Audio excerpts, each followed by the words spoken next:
अस्सलाम वालेकुम क्लास। आज हम एनाटॉमी और फिजियोलॉजी का बहुत ही इंपॉर्टेंट टॉपिक डिस्कस करेंगे, digestive system. Ross and Wilson की बुक के अकॉर्डिंग हम पढ़ेंगे। सबसे पहले हिट द कंटेंट जो हमने पढ़ने हैं आज के लेक्चर में डिस्कस करने हैं। सबसे पहले डाइजेस्टिव सिस्टम और इसके फंक्शंस क्या होते हैं वो पढ़ेंगे। डाइजेस्टिव सिस्टम कहते किसे हैं, ये एनाटॉमी का क्वेश्चन है और उसके जो फंक्शंस हैं वो फिजियोलॉजी का क्वेश्चन है। ऐसे कौन कौन से ऑर्गन्स हैं जो डाइजेस्टिव सिस्टम में आते हैं, कौन से ऐसे ऑर्गन्स हैं जिनसे मिलकर डाइजेस्टिव सिस्टम बन रहा है। सिस्टम जब भी आता है ना, नाम हमें पता चलता है तो वो डिफरेंट ऑर्गन से मिल के सिस्टम बनता है। तो हम देखेंगे डाइजेस्टिव सिस्टम में कौन कौन से ऑर्गन्स आते हैं।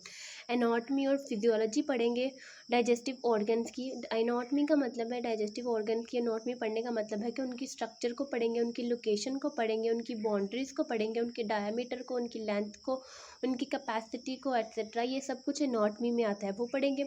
और उनकी फिजियोलॉजी पढ़ने का मतलब है, डाइजेस्टिव सिस्टम ऑर्गन्स की फिजियोलॉजी पढ़ने का मतलब है कि वो क्या काम करते हैं, उनके फंक्शंस क्या होते हैं, हम वो पढ़ेंगे। रोल ऑफ एक्सेसरी ऑर्गन्स, जो एक्सेसरी ऑर्गन्स होते हैं उनका क्या रोल होता है डाइजेशन में, खाना हजम होने में क्या रोल प्ले करते हैं वो पढ़ेंगे। Digestion of food in with in following, mouth में डाइजेशन की कैसे होती है, स्टमक में कैसे होती है, स्मॉल इंटेस्टाइन में कैसे होती है और लार्ज इंटेस्टाइन में कैसे होती है, वो सब पढ़ेंगे। न्यूट्रिएंट्स की अब्जॉर्प्शन डाइजेस्टिव सिस्टम में कैसे होती है, कहाँ होती है, किन न्यूट्रिएंट्स की कहाँ पड़ा है, स्मॉल इंटेस्टाइन में, लार्ज इंटेस्टाइन में, स्टमक में। ये इंपॉर्टेंट एमसीक्यूज आते होते हैं, हम ये डिस्कस करेंगे। डेफिकेशन के प्रोसेस को पढ़ेंगे कि कैसे स्टूल बनते हैं, कहाँ पर स्टोर होते हैं, कैसे वो बॉडी से पास होते हैं स्टूल, उसके प्रोसीजर को हम लोग डेफिकेशन कहते हैं, वो हम अच्छे से पढ़ेंगे। सबसे पहले हमारे पास डाइजेस्टिव सिस्टम की डेफिनेशन है। डाइजेस्टिव सिस्टम जो है ना ब्रेक डाउन करता है फूड को न्यूट्रिएंट्स के अंदर, जिससे से कि अब वो न्यूट्रिएंट्स कौन से हैं, कार्बोहाइड्रेट्स है, फैट है, प्रोटीन है, फाइबर्स वगैरह। इन सब में डाइजेस्टिव सिस्टम क्या करता है, ब्रेक डाउन कर देता है हमारे फूड की। जितने भी हम फूड खा रहे हैं, खाना जो भी हम खुराक खाते हैं, उस खुराक को डाइजेस्टिव सिस्टम का काम है कि छोटे छोटे पार्टिकल जिन्हें हम न्यूट्रिएंट्स कहते हैं, न्यूट्रिएंट्स में तोड़ देना, ब्रेक डाउन कर देना। कौन से कंपोनेंट्स होते हैं डाइजेस्टिव सिस्टम के, दो तरह के कंपोनेंट होते हैं डाइजेस्टिव सिस्टम के। Digestive system consist of two components, एक एलिमेंट्री कैनाल जो कि एलिमेंट्री कैनाल ऐसे जहाँ से फूड गुजर रहा है, माउथ से स्टार्ट होती है और एनएस पर ख़त्म होती है, उसे हम लोग एलिमेंट्री कैनाल कहते हैं। पूरा जीआईटी ट्रैक जो होता है, लॉन्ग ट्यूब है जहाँ से खुराक पास होती है, उसे हम लोग एलिमेंट्री कैनाल कहते हैं। एक्सेसरी ऑर्गन ऐसे ऑर्गन होते हैं जो कि ऐसे ग्लैंड्स जो कि क्या कर रहे हैं, डाइजेस्टिव जूस सक्रीट कर रहे हैं, कितने भी सिक्रीशन कर रहे हैं फ्लूइड वगैरह की। उसके बाद ऐसे कौन से फंक्शन है डाइजेस्टिव सिस्टम के, डाइजेस्टिव सिस्टम का फंक्शन होता है मोटेलिटी। मोटेलिटी का मतलब होता है खुराक को मूव करना, मतलब हम लोग खाते हैं माउथ से तो वो मूव कर रहा है, एसोफेगस में जा रहा है, एलिमेंट्री कैनाल में एसोफेगस में जा रहा है, स्टमक में, स्मॉल इंटेस्टाइन में, लार्ज इंटेस्टाइन में पास हो रहा है, उसे मोटेलिटी कहते हैं। खुराक का हजम होना, डाइजेशन, ऑब्जर्व होना, सिक्रीशन होना, उनकी सिक्रीशन बॉडी से खारिज हो जाना, ये सारे किसके फंक्शन है, हमारे पास डाइजेस्टिव सिस्टम के फंक्शन है। और डाइजेशन किन स्टेप्स में होती है, इंजेशन में। सबसे पहले इंजेशन का मतलब होता है कि हम लोग एडमिनिस्टर खा रहे हैं, खाना मुंह में डालना, इसे हम लोग इंजेशन कह रहे हैं। फिर प्रोपल्शन होती है, डाइजेशन होती है, हजम होता है, फिर वो बॉडी में ऑब्जर्व होता है, और फिर वो बॉडी से ऑब्जर्व जब न्यूट्रिएंट्स हमारी बॉडी खुराक से ले लेती है तो जो वेस्ट बचता है वो हमारी बॉडी से सेक्रीट हो जाता है, इसे हम लोग क्या कह रहे हैं, एलिमिनेशन कह रहे हैं। ये स्टेप्स बहुत इंपॉर्टेंट है, ये शॉर्ट क्वेश्चन में भी एनाटॉमी के पेपर में अक्सर पूछ लेते हैं और लॉन्ग भी इसको एक्सप्लेन करने के लिए भी पूछ लेते हैं। अपने और इनको ऐसे ही याद करते हैं ऑर्डर वाइज, इन्हें हम ऊपर नीचे नहीं कर सकते, इनके ऑर्डर को चेंज नहीं कर सकते, हमने ऐसे ही याद करना होता है। Ingestion, propulsion, digestion, absorption and elimination. आगे हमारे पास आ गया कि एलिमेंट्री कैनाल किसे कहते हैं और एलिमेंट्री कैनाल के कौन से पार्ट्स हैं, कौन कौन से डाइजेस्टिव सिस्टम के ऑर्गन जो एलिमेंट्री कैनाल में आ रहा है। एलिमेंट्री कैनाल होती है ये जीआई ट्रैक है, जो मैंने आपको पहले ही बताया कि लॉन्ग ट्यूब होती है जहाँ से खुराक पास करती है, खुराक गुजरती है, फूड गुजरता है। ये कहाँ से स्टार्ट हो रही है, माउथ से स्टार्ट हो रही है। मतलब कि इसका काम तभी स्टार्ट हो जाता है एलिमेंट्री कैनाल का जब हम लोग खुराक को अपने मुँह में डालते हैं, फूड को रिज़क को हम अपने मुंह में डालते हैं तभी इसका काम स्टार्ट हो जाता है, क्योंकि एलिमेंट्री कैनाल की जो स्टार्टिंग पॉइंट है वो हमारा माउथ है। इसी वजह से इसे लॉन्ग ट्यूब कहा जाता है। ऐसी ट्यूब जीआईटी ट्रैक की जहाँ से फूड ने पास होना है। It start from at the mouth and and कहाँ पे हो रही है, एनएस पे, जहाँ पे डाइजेस्टिव सिस्टम पूरा ख़त्म हो रहा है। ठीक है, और ये कितनी होती है, 5 मीटर तक होती है अडल्ट में। और कौन कौन से इसके पार्ट्स हैं, माउथ हमने पहले पता है। अगर कोई, ये तो याद करने वाली बात ही नहीं कि एलिमेंट्री कैनाल में कौन से पार्ट है, कोई भी पर्सन बता सकता है मेडिकल फील्ड का। अगर तो आप बता सकते हो कि आपने खाना कहाँ डाला, माउथ में डाला। अब वो खुराक माउथ से कहाँ जाती है, फेरेंक्स, एसोफेगस, फिर देन वो स्टमक की तरफ जा रही है। स्टमक से small intestine, large intestine, then rectum और एनल कैनाल। तो ये सारे जो हिस्से हैं, पार्ट्स हैं, पोर्शन हैं, ये क्या है, एलिमेंट्री कैनाल के पार्ट्स हैं। इन सब से मिलकर ही एक लॉन्ग ट्यूब नाली नुमा बनती है, जिसे हम लोग एलिमेंट्री कैनाल कहते हैं, जो अडल्ट में 5 मीटर तक होती है। और ये क्या काम करती है, पैसेज ऑफ फूड, इसी से खुराक ने गुजरना है, यहीं पर उसने डाइजेस्ट, इसी में इसी के पार्ट्स में से उसने गुजरना है, इसी के कुछ पार्ट्स में से फूड ने डाइजेस्ट होना है, ब्रेक डाउन होना है और उसके न्यूट्रिएंट्स में कन्वर्ट होना है। दैन जो वेस्ट है वो एलिमेंट्री, उसकी एलिमिनेशन होनी है। आगे हमारे पास है एक्सेसरी ग्लैंड। अब हमने ऊपर पढ़ा था कि दो हमारे पास कंपोनेंट हैं डाइजेस्टिव सिस्टम के। हमने एलिमेंट्री कैनाल को डिस्कस कर लिया। अब हम लोग पढ़ेंगे एक्सेसरी ऑर्गन के बारे में। एक्सेसरी ऑर्गन मतलब एक्सेसरी ग्लैंड, ऐसे ऑर्गन जो कि क्या कर रहे हैं कि फ्लूइड सिक्रीट कर रहे हैं, ऐसा लिक्विड सिक्रीट कर रहे हैं जो डाइजेशन में हेल्प कर रही है, उसे हम लोग, ऐसे ऑर्गन्स को हम लोग एक्सेसरी ग्लैंड कह रहे हैं। This gland secrete various secretion into the alimentary canal. अब इनमें कौन कौन से ऑर्गन आते हैं, हमने पढ़ा ना कि एलिमेंट्री कैनाल में कौन कौन से ऑर्गन आते हैं। इसी तरह हम पढ़ेंगे एक्सेसरी में कौन से आते हैं। इसमें सेलिवरी ग्लैंड आते हैं। सेलिवरी ग्लैंड जो कि हमारे माउथ में ही होते हैं, इन्हें हम नीचे सही से डिस्कस करेंगे। पैनक्रियाज होते हैं, पैनक्रियाज को भी पढ़ेंगे सही से। लीवर और गैल ब्लैडर, ये सारे वो ऑर्गन हैं जो क्या करते हैं, ऐसे फ्लूइड सिक्रीट करते हैं, ऐसे स्लाइवा टाइप ऐसे सिक्रीट करते हैं जो डाइजेशन में हेल्प कर रहा है। आगे हमारे पास है, सबसे पहला हम लोग एलिमेंट्री कैनाल के ऑर्गन को डिस्कस करेंगे स्टेप बाय स्टेप, और फिर देन हम लोग एक्सेसरी ग्लैंड में जो ऑर्गन आते हैं उनको डिस्कस करेंगे। इन सब के स्ट्रक्चर्स को पढ़ेंगे जो कि एनाटॉमी से लिंक करेंगे, एनाटॉमी के पेपर में पूछा जाता है। और इन सब के फंक्शंस को पढ़ेंगे जो कि फिजियोलॉजी में पूछा जाता है।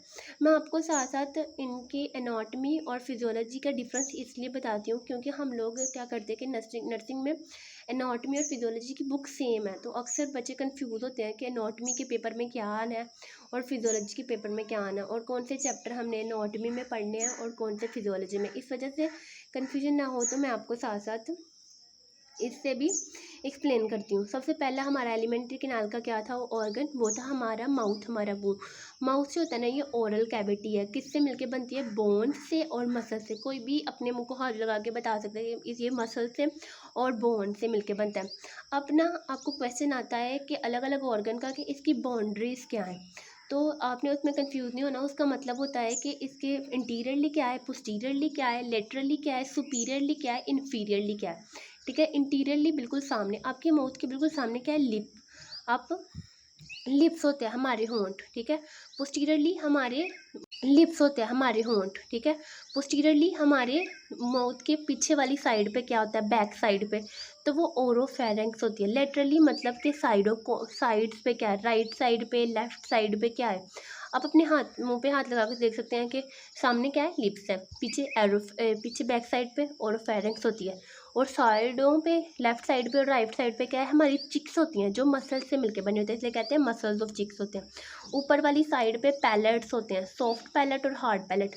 फ्रंट पे सॉफ्ट पैलेट होता है और इस सॉफ्ट पैलेट और हार्ड पैलेट होते हैं। इन्फीरियरली क्या होता है, मतलब कि नीचे वाली साइड पे मस्कुलर टंग होती है, हमारी जुबान होती है और सॉफ्ट टिश्यूज़ होते हैं, ठीक है। ओरल कैविटी लाइंड होती है म्यूकस मेम्ब्रेन से, स्ट्रेटिफाइड स्क्वैमस एपिथेलियम से, और कंटेनिंग म्यूकस सिक्रीटिंग ग्लैंड।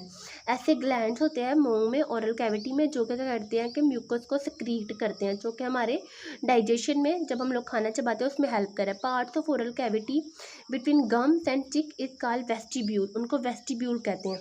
जो हार्ड पैलेट होता है ना, वो मैक्सिला से और पैलाटीन बोन से मिलके बना होता है, और जो सॉफ्ट पैलेट होता है वो मसल से मिलके बना होता है। पीछे हमारे बॉडी में मुंह में यूवुल्वा होता है। यूवुला जो होता है ना, ये फोल्ड ऑफ मसल्स होता है, मतलब मसल्स का फोल्ड होना होता है, और ये हैंगिंग मतलब लटक रहा होता है सॉफ्ट पैलेट से व्यूल्वा लटक रहा होता है, जो कि किससे मिलकर बना होता है, फोल्ड ऑफ मसल से, ठीक है।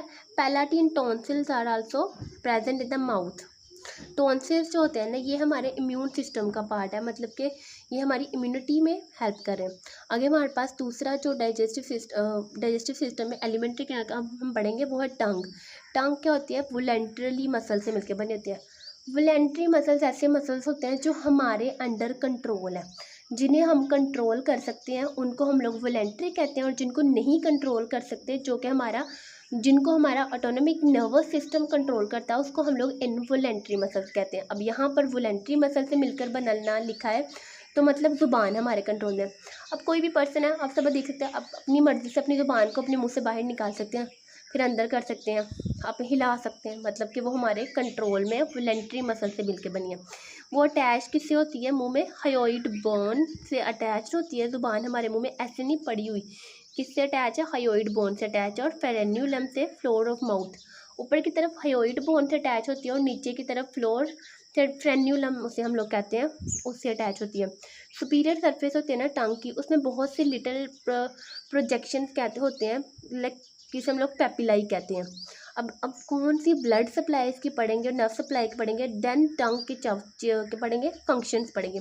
ये जो ब्लड सप्लाई और नर्व सप्लाई होते हैं ना, ये एनाटॉमी के क्वेश्चन में पूछे जाते हैं, एनाटॉमी के पेपर में पूछा जाता है। अब हमारी जो ब्लड सप्लाई है टंग की, वो क्या है, supply by the lingual branch of the external carotid artery. अगर आपको ब्रांच याद नहीं रहता, तो आप डायरेक्ट ये भी याद कर सकते हो, external carotid artery.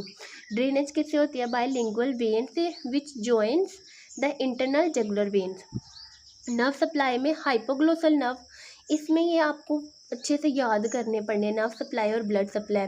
Hypoglossal nerve है, lingual branch of the mandibular nerve है, फेशियल नर्व है, और ग्लोसोफ्रेंजियल नर्व है। आगे हमारे पास टंग के फंक्शंस हैं। टंग के फंक्शन होते हैं चीविंग। चीविंग का मतलब होता है खुराक को चबाना।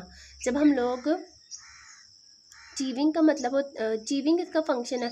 स्वेलोइंग है, स्वेलोइंग देखें, स्वेलोइंग का मतलब होता है कि हमारी फूड जो होता है ना, हमारे एलिमेंट्री कैनाल में क्या कर रहा है, मूव कर रहा है आगे की तरफ।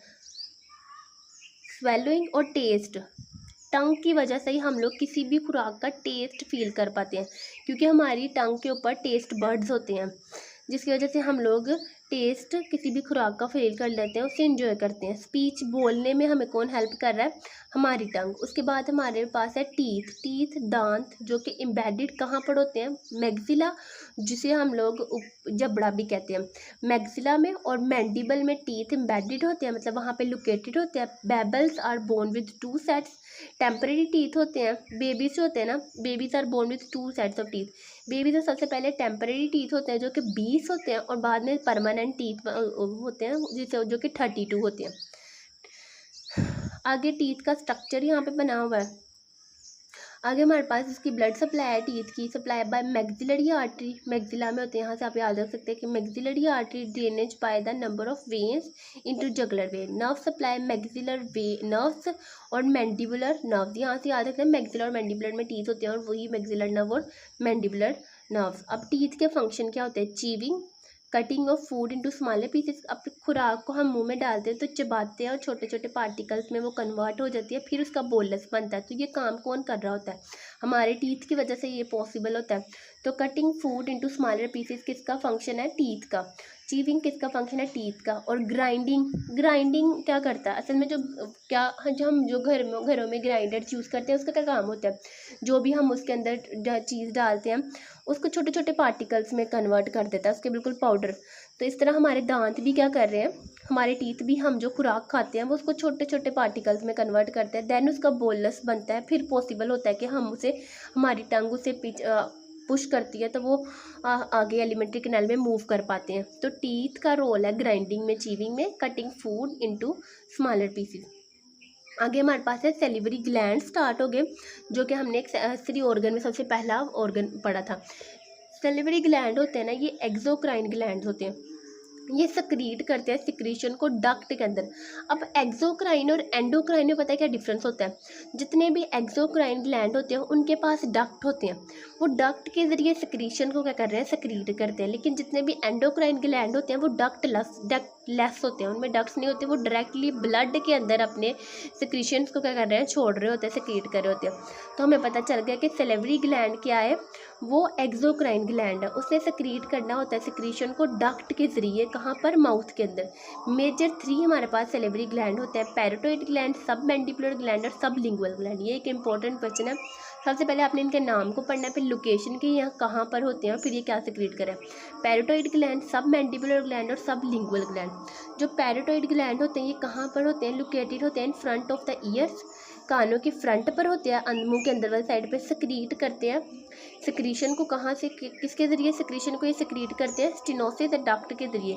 हमने कहा ना कि ये एक्सोक्राइन ग्लैंड है और ये डक्ट के ज़रिए माउथ में सिक्रीशन को सक्रीट कर रहे हैं। तो पैराटोइड ग्लैंड की आपकी लोकेशन सबसे पहले याद रखनी है, need to remember location. They are located in front of ears, they secrete their secretion through stenosis stenosis duct into the mouth। आगे हमारे पास है submandibular gland, they are located below the maxilla and mandible. ये just below कहाँ होते हैं, maxilla और mandible, ऊपर और नीचे वाले जबड़े के बिल्कुल बिलो। और ये सक्रीट करते हैं इनकी सिक्रीशन को किस डक्ट के ज़रिए, वाटोरल डक्ट के ज़रिए। कहाँ पर? माउथ के अंदर। सब लिंगुअल ग्लैंड कहाँ पर होते हैं? अंडर द टंग, टंग के अंडर होते हैं और ये सक्रीट करते हैं सिक्रीशन को थ्रू द रिवाइनस डक्ट। आगे हमारे पास स्ट्रक्चर है, क्या होता है स्ट्रक्चर? सेलेवरी ग्लैंड होते हैं ना वो सराउंडेड होते हैं, मतलब घिरे हुए होते हैं फाइब्रस कैप्सूल के ज़रिए। फाइब्रस कैप्सूल से ये सराउंडेड होते हैं। ये consist of number of lobules, इनमें बहुत से लोब्यूल्स होते हैं मेड अप, जिसको किससे मिलकर बने होते हैं, एसिने से लाइंड किससे होते हैं, सेक्रीटरी सेल से। और saliva is released into the ductules that join to form the layer duct, larger duct leading into the mouth. आगे हमारे पास इनकी ब्लड सप्लाई है, सप्लाई किससे हो रही है, हमारे जो ग्लैंड्स हैं बहुत से लोब्यूल्स होते हैं मेड अप, जिसको किससे मिलके बने होते हैं, एसिने से लाइंड किससे होते हैं, सेक्रीटरी सेल से। और saliva is released into the ductules that join to form the layer duct, larger duct leading into the mouth. आगे हमारे पास इनकी ब्लड सप्लाई है, सप्लाई किससे हो रही है, हमारे जो ग्लैंड्स हैं सेलेवरी ग्लैंड, सबसे पहले एक्सटर्नल कैरोटिड आर्टरी और drainage by external jugular veins. Saliva, आगे हमारे पास जो मुंह में हमारा जो थूक होता है जिसे हम लोग सलाइवा कह रहे हैं वो पढ़ेंगे, उसकी कंपोजिशन। जिस सलाइवा की जो कंपोजिशन है ये बहुत ही इंपॉर्टेंट क्वेश्चन है, बट इधर कंपोजिशन ऑफ सलाइवा अक्सर आ जाता होता है। तो सलाइवा क्या होता है, ये कंबाइंड सिक्रीशन होता है जो प्रोड्यूस्ड होता है, कंबाइंड सिक्रीशन होता है जो कि सेलेवरी ग्लैंड से सिक्रीट होता है, म्यूकस सिक्रीटिंग ग्लैंड से सिक्रीट होता है। ये 1.5 लीटर सलाइवा प्रोड्यूस्ड होता है डेली, हमारे मुंह में डेली 1.5 लीटर सलाइवा प्रोड्यूस्ड हो रहा है। और इसकी सक्रीशन कंट्रोल्ड कैसे होती है, ऑटोनॉमिक नर्वस सिस्टम, मतलब कि हमारे मुंह में सलाइवा प्रोड्यूस्ड होना हमारे कंट्रोल में, हमारा ऑटोनॉमिक नर्वस सिस्टम कंट्रोल कर रहा है सलाइवा की प्रोडक्शन को। और every person 1.5 litre saliva produce करते होता है मुंह में। और ये किससे सिक्रीट होता है, सेलेवरी ग्लैंड से और म्यूकस सिक्रीटिंग ग्लैंड से। क्या कंपोजिशन है सलाइवा की, उसमें वाटर है, मिनरल साल्ट है, सेलेवरी अमाइलाइज है, ऐसे एंजाइम जो डाइजेशन में हेल्प करते हैं, फूड को डाइजेस्ट करते हैं। म्यूकस है, एंटीबॉडीज़ है, एंटीबॉडीज़ ऐसी बॉडीज़ जो कि टॉक्सिन्स को, कोई ऐसी पॉइजन थिंग्स को जो कि हमें नुकसान कर सकती हैं, हमें बीमार कर सकती हैं, एंटीबॉडीज़ उनको किल करती हैं। मतलब हमारे सलाइवा में ऐसी एंटीबॉडीज़ होती हैं जो कि हमारी प्रोटेक्शन कर रही है, हमारी इम्यूनिटी में हमें हेल्प कर रही हैं कि हमारी जो फूड में जितने भी टॉक्सिन्स वगैरह होंगे, पॉइजन्स होंगे, हमारा सलाइवा उनसे फाइट करेगा, उनको किल करेगा। लाइसोजाइम एंजाइम्स होते हैं। आगे हमारे पास फंक्शंस क्या होते हैं, लुब्रिकेशन ऑफ फूड। सलाइवा का जो फंक्शन है ना वो क्या है, फूड को लुब्रिकेट करना। आपको पता है जब तक हमारा फूड लुब्रिकेट नहीं होता ना, तो जो इनमें जो सलाइवा में जो केमिकल्स वगैरह चीज़, सलाइवा में जो एंजाइम्स वगैरह, जब तक वो हमारे फूड में मिक्स नहीं होते तो हमें टेस्ट नहीं आता किसी भी चीज़ का। हमारे जो ज़ुबान पर टेस्ट बर्ड्स है वो तभी एक्टिवेट होते हैं जब हमारा फूड हमारे सलाइवा से लुब्रिकेट होता है, मतलब कि टेस्ट में सलाइवा का बहुत इंपॉर्टेंट रोल होता है। अब डाइजेशन ऑफ कार्बोहाइड्रेट, सलाइवा क्या करता है कि कार्बोहाइड्रेट को डाइजेस्ट कर रहा है। सेलिवरी अमाइलेज जो इंजाइम है, हमने इसी कंपोजिशन में जो पढ़े वो ब्रेक डाउन करते हैं कार्बोहाइड्रेट्स को किसके अंदर, मतलब कार्बोहाइड्रेट्स को तोड़ देते हैं मेल्टोस में। और optimum pH for the action of salivary amylase, मतलब कि हमें ये क्वेश्चन आ सकता है कि इसकी कितनी पीएच होते हैं, तो आपने याद रखने 6.8 सेलेवरी पीएच रेंज होती है ना, वो 5.8 to 7.4 डिपेंड करती है, up to on the rate of flow पे भी डिपेंड करती है। हाँ, हमारा सलाइवा हमारे माउथ को क्लीन करता है। Saliva is necessary to keep the mouth clean and moist and pliable. हमारी डिफेंस करता है, मैंने बताया ना कि डिफेंस हमारी प्रोटेक्शन, मैंने आपको ऊपर ही बताया कि डिफेंस में इसका बहुत ज़्यादा इंपॉर्टेंट रोल है, क्योंकि इसमें एंटीबॉडीज़ होते हैं और लाइसोजाइम एंजाइम होते हैं जो कि डिफेंस में हेल्प कर रहे हैं। फिर उसके बाद हम लोग फेरेंक्स पढ़ेंगे, फेरेंक्स की लेयर्स को पढ़ेंगे, इसके स्ट्रक्चर को पढ़ेंगे, ब्लड सप्लाई को पढ़ेंगे और फिर इसके पार्ट्स को पढ़ेंगे, स्फिंक्टर्स को पढ़ेंगे। सबसे पहले फेरेंक्स को पढ़ते हैं। फेरेंक्स होता है ना, ये कॉमन पैसेज वे है। पैसेज जो मतलब रास्ता जहाँ से फूड ने गुजरना है और एयर ने भी। ये 3 पार्ट्स में डिवाइड होती है, मतलब फेरेंक्स के 3 हिस्सों से मिलके बने, 3 इसके हिस्से हैं। सबसे पहले नेजोफेरेंक्स, फिर ओरोफेरेंक्स और फिर लेरिंजियोफेरेंक्स। नेजोफेरेंक्स होता है ना, ये इम्पोर्टेंट रिस्पायरेशन में इम्पोर्टेंट रोल प्ले करती है। नेजोफेरेंक्स किस में इम्पोर्टेंट रोल प्ले करी है, हम रिस्पायरेशन में, ठीक है। और ओरोफेरेंक्स और लेरिंजियोफेरेंक्स होते हैं वे इम्पोर्टेंट होती है रिस्पायरेटरी और डाइजेस्टिव सिस्टम में। आगे हमारे पास स्ट्रक्चर है। फेरेंक्स डिवाइडेड होती है 3 लेयर से। 3 लेयर्स होते हैं ना, टिश्यूज़ की 3 लेयर से मिलके फेरेंक्स बन रही है। सबसे पहले इनर लेयर है, मिडल लेयर है और आउटर लेयर है। जो इनर लेयर होती है ना, वो लाइंड होती है स्ट्रेटिफाइड स्क्वेमस एपिथेलियम से एट वन एंड पे और दूसरी एसोफेगस एट अदर एंड पे। आगे हमारे पास है मिडल लेयर जो होती है, मतलब कि दरमियान इनर होती है वो अंदर वाली, जो मिडल है वो दरमियान वाली और आउटर बाहर वाली। मिडल लेयर होती है ना, वो कौन सी कनेक्टिव टिश्यू से मिलके बनी होती है और ब्लड वेसल से, लिम्फ से वेसल से और नर्व से मिलके बनी होती है, ठीक है। और आउटर लेयर किससे मिलके बनी होती है, इनवॉलेंट्री मसल से मिलके बनी होती है, वो स्वेलोइंग में इन्वॉल्व हो रही होती है। अब ब्लड सप्लाई में फेशियल आर्टरीज आती है और जो ड्रेनेज है वो किस फेशियल वेन्स में होती है और इंटरनल जगुलर वेन्स में। नर्व सप्लाई में पैरासिम्पैथेटिक सप्लाई आती है। पैरासिम्पैथेटिक नर्व, हम पैरासिम्पैथेटिक का मतलब होता है रेस्ट और डाइजेस्टिव, मतलब कि ये पैरासिम्पैथेटिक सप्लाई नर्व सप्लाई में आता है, जिसमें ग्लैसोफ्रेंचियल और वैगस नर्व्स आती हैं। सिम्पैथेटिक सप्लाई में सर्विकल और गैंग्लिया आती है। आगे हमारे पास उसके पार्ट्स आगे आगे हमारे पास है एसोफेगस के बारे में पढ़ेंगे हम लोग। एसोफेगस होती है ना, ये 25 सेंटीमीटर लॉन्ग होती है। हमने पता है, हम जब एलिमेंट्री कैनाल को ना पढ़ेंगे ना line wise step by step, तो सबसे पहले हमने इसमें माउथ को पढ़ा, फिर उसके बाद हमने एसोफेगस को पढ़ा, अब हम लोग फेरेंक्स को पढ़ा। फेरेंक्स को पढ़ने के बाद अब हम लोग इसमें एसोफेगस पढ़ रहे हैं।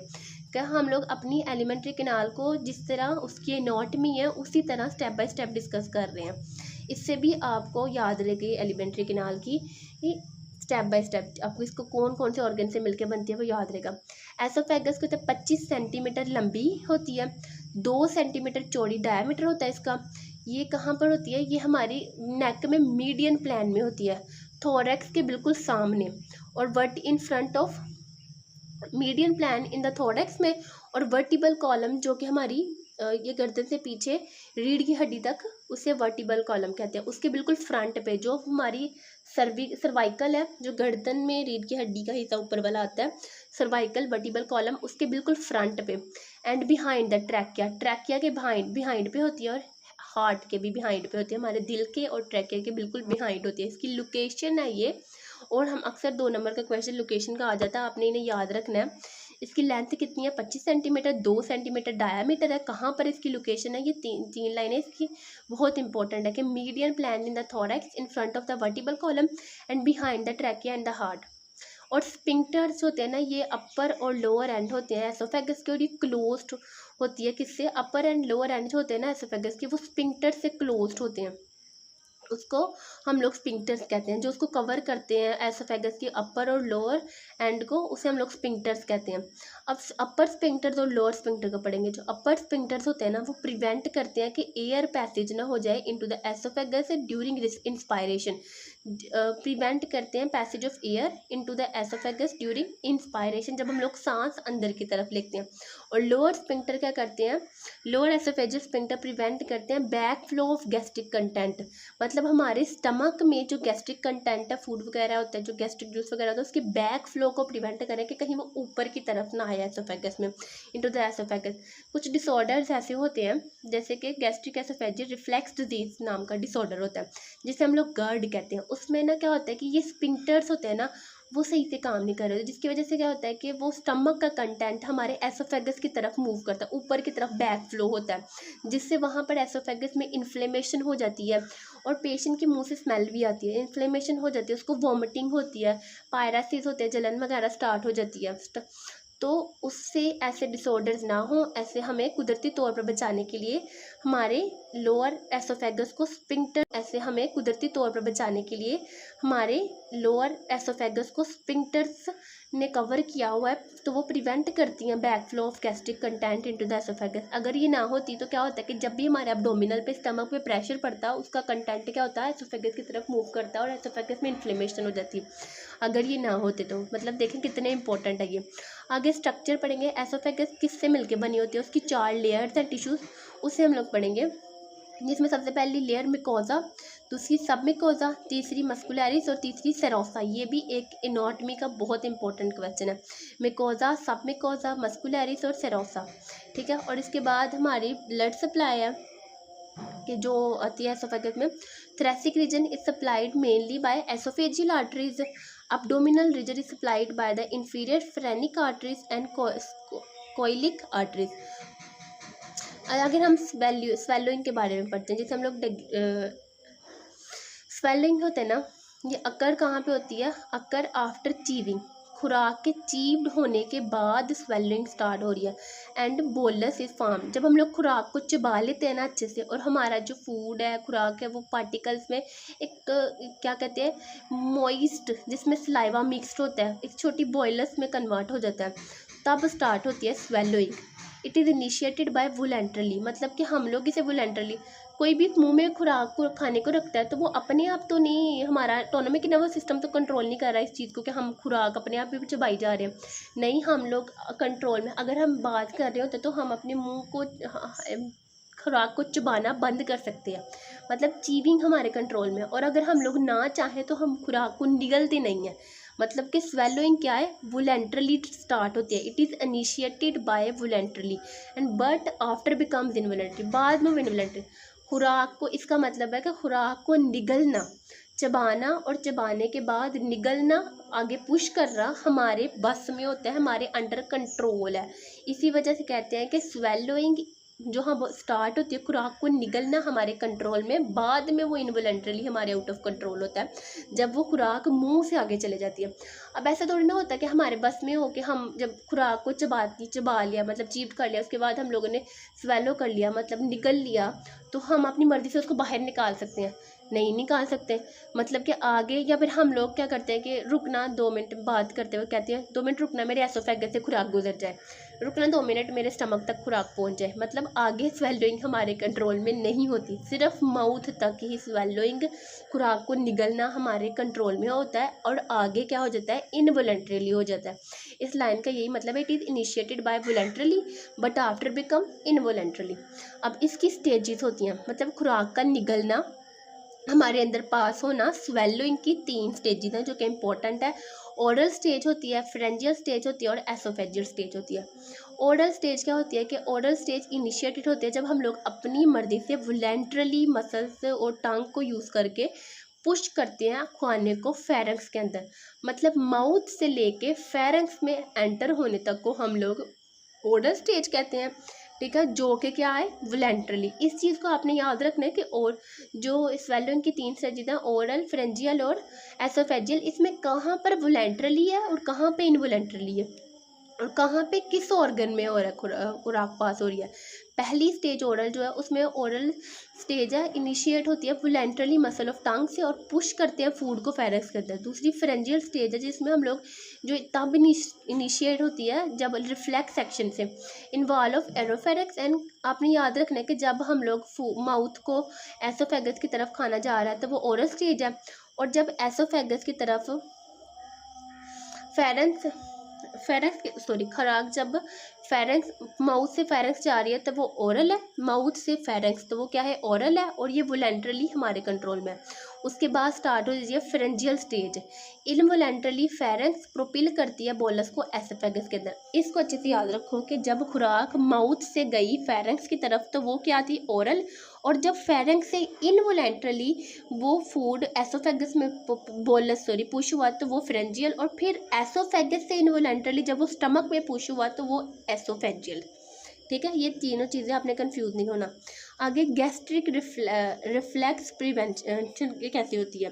फॉलोइंग फैक्टर्स हैं जो कि प्रिवेंट करते हैं गैस्ट्रिक रिफ्लेक्स को। मैंने आपको ऊपर डिटेल में समझाया कि गैस्ट्रिक रिफ्लेक्स का, गैस्ट्रिक रिवर्स होने का क्या मतलब है।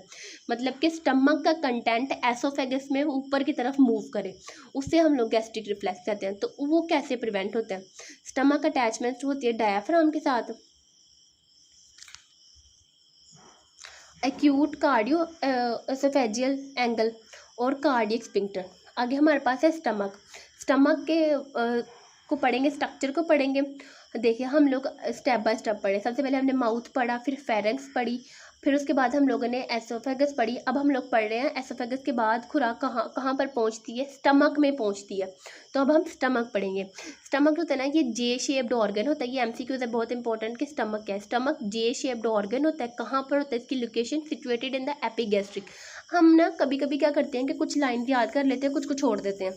मतलब कि हर लाइन में एक एमसीक्यूज है, हम किसी लाइन को नहीं छोड़ सकते, हमें सब कुछ ध्यान से पढ़ना चाहिए। स्टमक कहाँ, ये देखें सबसे पहला MCQ, stomach is J shaped organ है, एक एमसीक्यू हो गया। दूसरा एमसीक्यू, स्टमक होता है कहाँ पे, एपिगैस्ट्रिक में, अम्बिलिकल और हाइपोकॉन्ड्रिक रीजन में। ठीक है, और of abdominal cavity. Abdominal cavity की हाइपोकॉन्ड्रिक रीजन में, अम्बिलिकल और एपिगैस्ट्रिक में कहाँ पर होता है, क्या होता है, स्टमक होता है, जो कि जे शेप्ड ऑर्गन होता है। अब फिर से वही क्वेश्चन आ गया, एसोसिएटेड ऑर्गन भी पूछ सकते हैं स्टमक के, या फिर ये भी पूछ सकते हैं स्टमक की बाउंड्रीज में कौन सा। तो स्टमक के सामने क्या होता है, स्टमक के सामने एब्डोमिनल वॉल है, लेफ्ट लूब ऑफ लीवर है, और स्टमक के पीछे क्या है, अब्डोमिनल एओर्टा है, स्प्लीन और पैनक्रियाज है। स्टमक के ऊपर क्या है, सुपीरियरली डायाफ्राम है और एसोफेगस है। वो तो हमें पता ही है कि स्टमक के ऊपर डायाफ्राम और एसोफेगस है, याद करने की जरूरत नहीं, क्योंकि मैंने आपको पहले बताया कि एलिमेंट्री के नाल हम स्टेप बाय स्टेप पढ़े। हमने ऊपर एसोफेगस पढ़ा, मतलब स्टमक के ऊपर क्या है, एसोफेगस है।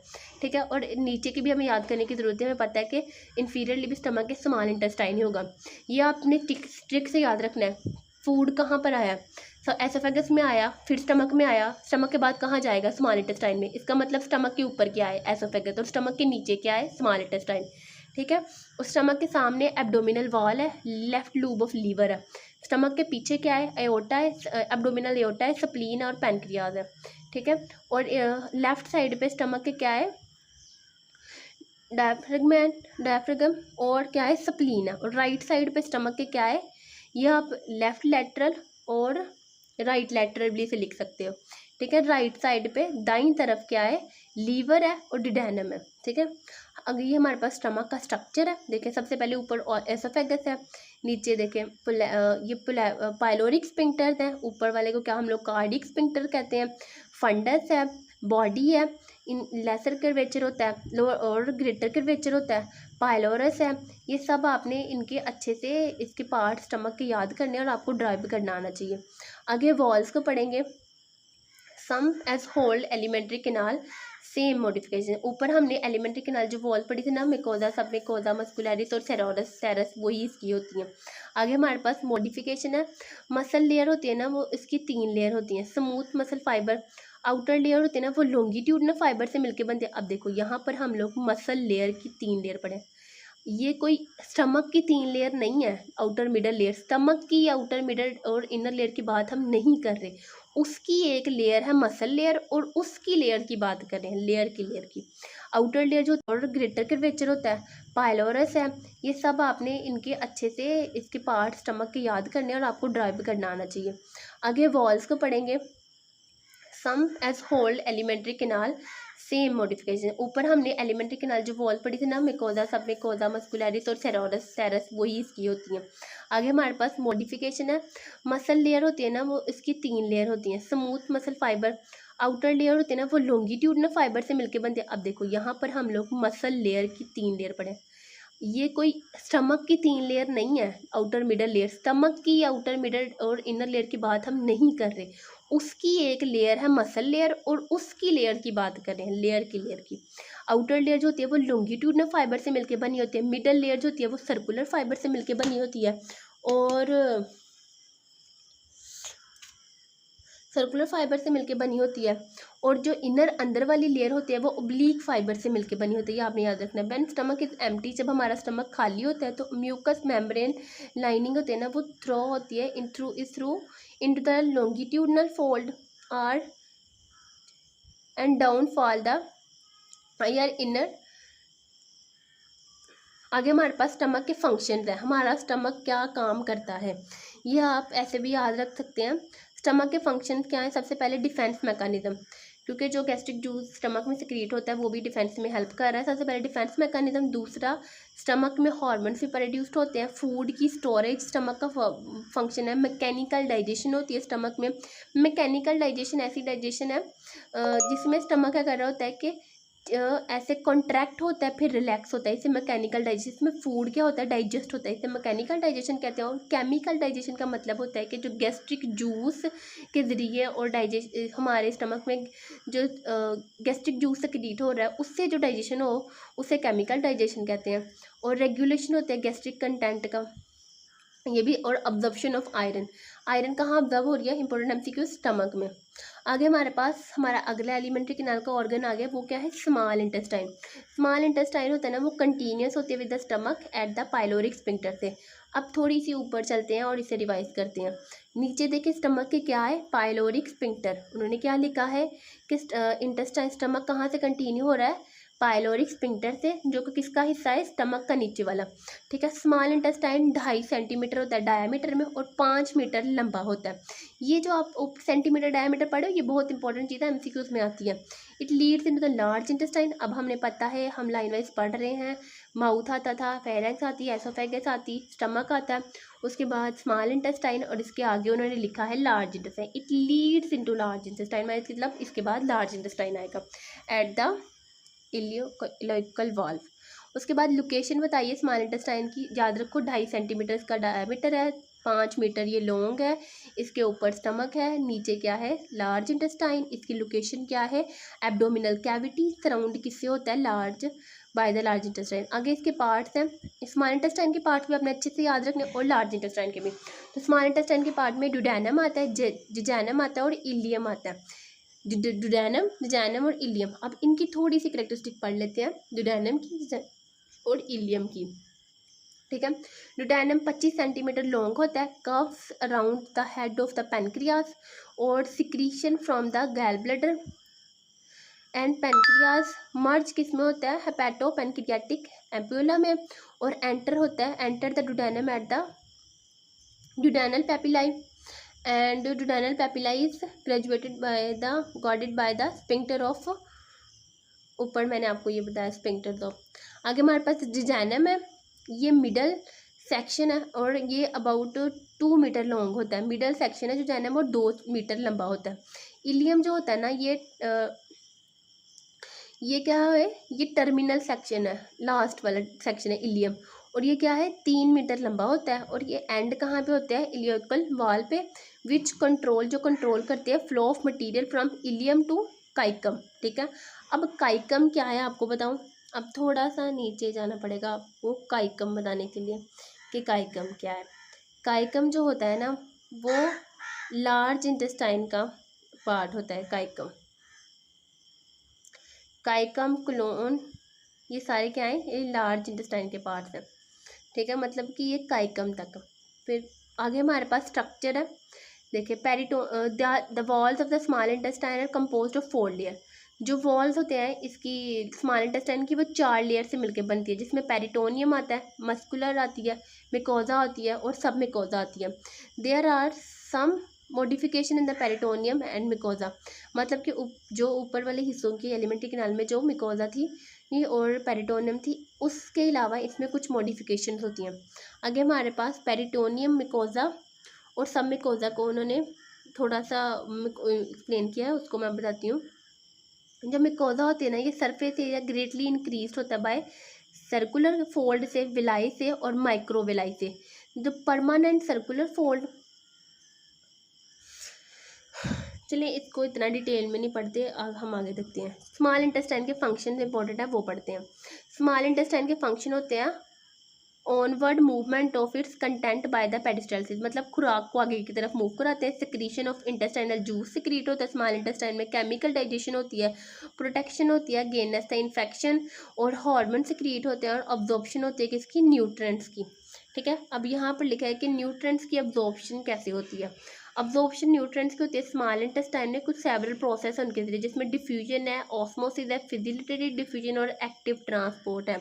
देखें, वाटर मूव करता है बाय ऑस्मोसिस के जरिए, और जो स्मॉल फैट सोल्यूबल सब्सटेंसेस होते हैं ना, फैटी एसिड्स वगैरह और ग्लाइसरोल डिफ्यूज, वो किसके जरिए, वो सेल मेम्ब्रेन के जरिए डिफ्यूज हो जाते हैं। जितना भी वाटर है वो मूव करता है, अब्जॉर्ब होता है कैसे, ऑस्मोसिस के जरिए, और जो स्मॉल जितने भी फैट सोल्यूबल सब्सटेंसेस होते हैं वो फैटी एसिड्स होते हैं, ग्लाइसरोल, वो डिफ्यूज होते हैं स्मॉल में सेल मेम्ब्रेन के जरिए डिफ्यूज हो जाते हैं। उसके बाद मोनोसेक्राइड्स और अमाइन एसिड्स होते हैं, वो एक्टिवली एक को ट्रांसपोर्टेड हो जाते हैं विद सोडियम आइंस के साथ ही, और फैटी एसिड्स और ग्लाइसरोल डिफ्यूज होते हैं लैक्टियल्स के साथ, लैक्टियल्स के साथ। आगे हमारे पास प्रोटीन और सम अदर सब्सटेंसेस होते हैं, वो ऑब्जर्व्ड हो जाते हैं अनचेंज्ड, मतलब वो चेंज नहीं होते, उन्होंने जैसे है वैसे ही ऑब्जर्व हो जाना है बॉडी के अंदर, आगे स्मॉल इंटेस्टाइन के साथ अंदर।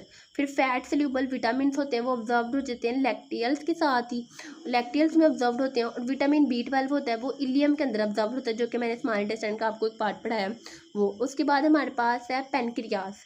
पेनक्रियास होता है ना, ये पिंक ग्लैंड होता है, जो कि जिसका वेट होता है कोई 60 ग्राम तक। इसका कितना 12 से 15 सेंटीमीटर लॉन्ग होती है पेनक्रियास, और ये कहाँ पर होती है, एपिगैस्ट्रियम में होती है, लेफ्ट हाइपोकॉन्ड्रिक रीजन में होती है, एब्डोमिनल कैविटी के। अब दोबारा से रिमाइंड करते हैं इंपॉर्टेंट चीज़ें। पेनक्रियास पिंक कलर की होती है, वेट इसका कोई 60 ग्राम होता है, 12 से 15 सेंटीमीटर ये लॉन्ग होती है। कहाँ पे होती है, एपिगैस्ट्रिक में, लेफ्ट याद रखना, लेफ्ट हाइपोकॉन्ड्रिक रीजन में, एब्डोमिनल कैविटी के। इट कॉन्सिस्ट ऑफ हेड, इसके 3 पार्ट, इसके जो पार्ट होते हैं वो हेड है, बॉडी है और टेल है। टेल क्या होती है, नैरो होती है। हेड कहाँ पर होता है, कफ ऑफ द ड्यूडेनम में, ड्यूडेनम में होता है। उसके बाद बॉडी कहाँ पे होती है, बिहाइंड द स्टमक, स्टमक के बिहाइंड होती है। और टेल कहाँ पे होती है, लेफ्ट किडनी के बिल्कुल फ्रंट में। याद रखो, पेनक्रियास क्या है, पिंक कलर का ग्लैंड है, इसका वेट 60 ग्राम है, ये 12 से 15 सेंटीमीटर लंबी है। कहाँ पर, एपिगैस्ट्रियम में है, लेफ्ट हाइपोकॉन्ड्रिक रीजन में, एब्डोमिनल कैविटी की। इसके 3 पार्ट हैं, जिसमें हेड है, टेल है, बॉडी है। हेड कहाँ पर होता है, कैविटी के। इट कॉन्सिस्ट ऑफ हेड, इसके 3 पार्ट, इसकी जो पार्ट होते हैं वो हेड है, बॉडी है और टेल है। टेल क्या होती है, नैरो होती है। हेड कहाँ पर होता है, कफ ऑफ द ड्यूडेनम में, ड्यूडेनम में होता है। उसके बाद बॉडी कहाँ पे होती है, बिहाइंड द स्टमक, स्टमक के बिहाइंड होती है। और टेल कहाँ पे होती है, लेफ्ट किडनी के बिल्कुल फ्रंट में। याद रखो, पेनक्रियास क्या है, पिंक कलर का ग्लैंड है, इसका वेट 60 ग्राम है, ये 12 से 15 सेंटीमीटर लंबी है। कहाँ पर, एपिगैस्ट्रियम में है, लेफ्ट हाइपोकॉन्ड्रिक रीजन में, एब्डोमिनल कैविटी की। इसके 3 पार्ट है, जिसमें हेड है, टेल है, बॉडी है। हेड कहाँ पर होता है, ड्यूडेनम में, और ड्यूडेनम की कफ में बिल्कुल लाई करता है। बॉडी कहाँ पर होती है, स्टमक के बिहाइंड, और जो टेल है वो कहाँ पर होती है, लेफ्ट किडनी के फ्रंट पे। पेनक्रियास के दो तरह की पेनक्रियास होती है, एक्सोक्राइन और एंडोक्राइन पेनक्रियास। अब देखो, जो एक्सोक्राइन पेनक्रियास होती है ना, ये जो होते हैं ना, लार्ज नंबर ऑफ लोब्यूल से मिलके बनी होती है, जो कि मेडअप ऑफ स्मॉल एक्सिनाई से मिलके बने होते हैं, which are composed of secretory cell. देखो, सेक्रीटरी सेल से लोब्यूल बनते हैं, और बहुत ज़्यादा लोब्यूल मिलकर एक्सोक्राइन पेनक्रियास को बनाते हैं। ये छोटी सी आपने छोटे सिंपल वे में याद करने की कोशिश करनी है, ठीक है। और हर लोब्यूल होते हैं ना, वो ड्रेन करता है बाइल को फ्रॉम डक्ट से, एंड यूनिट को टू फॉर्म पेनक्रियाटिक डक्ट बनाते हैं। आगे, पेनक्रियाटिक जूस इंपॉर्टेंट है। पेनक्रियाटिक जूस होता है ना, ये बेसिक बाइकार्बोनेट है, basic due to bicarbonate. Pancreatic juice is basic due to bicarbonate and secreted कहाँ पे होता है, एक्सोक्राइन पोर्शन से ना पेनक्रियाटिक जूस सेक्रीट होता है। एंटर कहाँ पे होता है, ड्यूडेनम एट द ड्यूडेनियल पैपिलाइज के जरिए। इसमें क्या क्या होता है, जैसे हमें ऊपर सलाइवा की कंपोजिशन पढ़ी थी, ऐसे ही पेनक्रियाटिक जूस की भी कंपोजिशन होता है, जिसमें वाटर है, मिनरल साल्ट है, अमाइलेज है, लाइपेज है, वही इंजाइम्स जो हमने ऊपर पढ़े हैं, मिनरल साल्ट और वाटर। PL अमाइलेस भी उसमें होता है। यहाँ पे लाइपेस है, न्यूक्लियस है और ट्राइप्सोनोजीन प्रोटीन है, ठीक है। आगे इनके डाइजेशन ऑफ, अब जो पेनक्रियाटिक जूस है इसके फंक्शन क्या होते हैं हमने पढ़ा ना, पेनक्रियाज को अच्छे से पढ़ा, और जो उसके पेनक्रियाटिक जूस होते हैं वो क्या, उसकी कंपोजिशन को पढ़े कि वो किससे मिलकर बनते हैं। उसके फंक्शन में क्या देखो, प्रोटीन को डाइजेस्ट करना पेनक्रियाटिक जूस का काम है, कार्बोहाइड्रेट को डाइजेस्ट करना पेनक्रियाटिक जूस का काम है, डाइजेशन ऑफ फैट करना पेनक्रियाटिक जूस का काम है। आगे हमारे पास, इस लेक्चर को हम अभी यहीं पर एंड करते हैं, इंशाल्लाह आगे पढ़ेंगे लेक्चर। आपको जो चीज़ समझ ना आए वो आप पूछ सकते हैं, और जो अपने आप नेक्स्ट मिलते हैं किसी और